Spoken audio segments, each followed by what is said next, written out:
Welcome back to Mixtape 51. I'm Jade, and on this channel I discuss everything photography. For this video, I'm discussing the Fuji 18-55. This was my first lens that I purchased with Fuji along with my X-T3. I still own it today. I still use it all the time with my X-T3. It's still a go-to lens. And I thought I would discuss why I think this is a really good buy for anyone that is just getting into Fuji. Or is, a beginner and looking to find a good lens to kind of get their feet wet and figure themselves out with.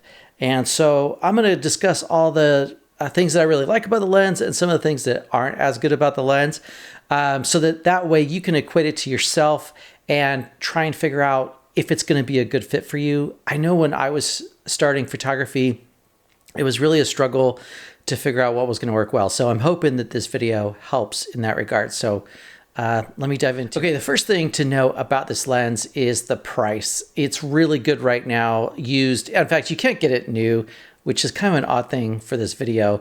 But the reason I think it's worth doing the video is that the new version and this version of the lens have a lot of differences.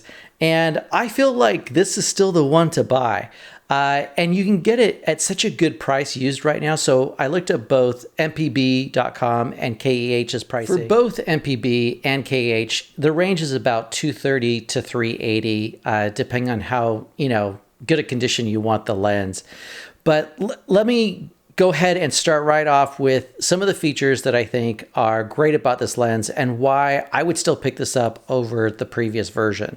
So first off, let's start with the fact that this lens has image stabilization, which the new lens does not have. They have taken it out. And Fuji says that you can get up to about 4 stops with this lens. I will tell you that in my experience, lens stabilization is not as good as in-body stabilization, but it's still better than not having stabilization at all, and is still going to help you get better results when you're out in the field, to have that option available as to not having it, in my perspective, my opinion. So I think that's huge, that this lens still has image stabilization and the new one doesn't. And so where that's going to really help you is that you can pick up something like the X-T3 that I have, which again is used, and combine it with this. The X-T3 does not have image stabilization, so this will give you that stabilization that you'd be looking for to put that kit together. Also, anything before the X-T3 would be great probably to pair this with. And I was even looking at the new Fuji XM5, which looks like an amazing beginner camera. It does not have stabilization for stills in body. So again, even with a brand new body from Fuji, I would say this would be a great lens to pair it with. And you're not looking at a very high expense. I mean, let's say you pay about $300 for this. That M5 is like $800 brand new. And so you're looking at around $1,100 for a great kit. Or like, let's say the X-T3, which also I think used right now is around $800.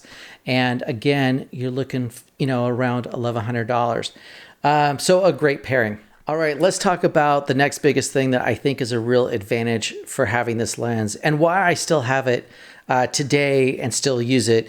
And it's the fact that it's an 18-55. I mean, that is such a flexible range to be able to utilize. And I think not just myself, but a lot of photographers, it's kind of a go-to for the flexibility. And what's going to be really nice for someone that's just beginning is that if you're trying to figure yourself out, you can do, a ton of shoots with this and then pull the metadata from the images that you've taken, create a spreadsheet for yourself. Then you can utilize that data to make educated purchases in the future, as far as if you want a prime that maybe is an f1.2, you now know that if you're spending that money on that lens, that you've made a good choice because you looked at your data and that is a focal length that you really like to use, as far as maybe like a 35mm or a 56 or a 23. You're going to be able to decide that for yourself in an educated way, as opposed to just guessing and throwing money at it. All right, let's talk about the aperture. So at this price point, one of the huge benefits is that you are getting an f2.8 to f4 with this lens, as opposed to a lot of other starter lenses with other camera companies. You'd be getting more like a 3.5 to a 5.6. And so that's a huge advantage, that with this price point, you're getting a lot better aperture range than you would with a lot of other companies. Also, that brings me to the newer version of this lens, which is an f2.8 to 4.8. So that's one of the reasons I do like this lens over the newer version, is that you're getting a lower variable aperture as opposed to the new lens. Now, speaking of the aperture range, one other thing I really want to mention so that you can relate what it is that you like to shoot to the information that I'm given in this video. The 2.8 to 4 for the aperture is not going to give you as good a bokeh as a prime that is at like 1.2. I mean, you're going to get great separation of your subject as compared to the background with something that's a 1.2 or a 1.4 as compared to something that's a variable like 2.8 to 4. And the other thing to mention is low light situations. So again, back to something that has like a 1.2 or f1.4, you're going to have a lot more flexibility with a faster lens like that, as opposed to this 2.8 to 4 with the 18 to 55, where you're going to be a lot more limited. You're going to be, cranking up your ISO to try and compensate for the fact that your lens is not as fast, in lower light situations. So definitely on the more negative side or downside of the 18 to 55 lens. All right, the last thing I want to mention on the positive side of things is the size and weight. This is 310 grams. It's not bulky. It's very compact and easy to take with you. You really don't think about it. As we're like my 16 to 55 that I purchased, it's, I think, twice the weight of this. So when I'm thinking about taking that one, it is definitely a thought that goes through my mind about the bulky factor and the fact that it's not as compact as this.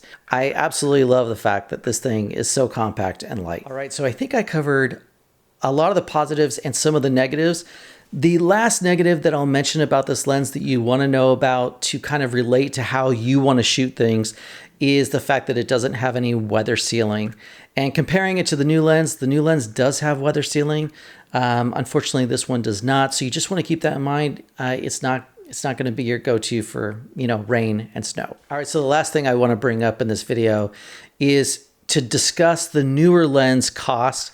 You're going to pay currently, at the time of this video, $700 for the new lens, as opposed to like on average $300 for this one.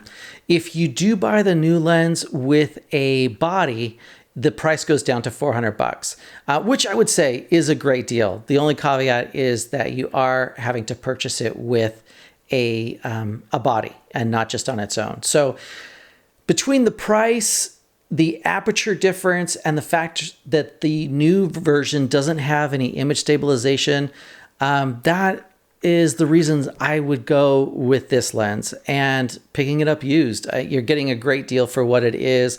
And again, if you're a beginner, you're not breaking the bank to be able to give yourself access to a lens that has a lot of flexibility to be able to shoot a lot of different things. So I think I covered it all. There's a lot. It's amazing how these videos, there's like so many little details to cover. But if I've missed something, if you're watching this video and you're going, man, he didn't talk about this, or I have this perspective, please leave it below. It'd be great to hear from you and to add to the conversation so that, anyone watching this can maybe get some further information that might be valuable to them. By the way, I do have a New York zine, my first zine that I'm now selling. I'll put the link below if it's something that you end up purchasing. Thank you so much. I greatly appreciate that. Other than that, thanks as always for watching, and I will see you in the next one. All right, bye.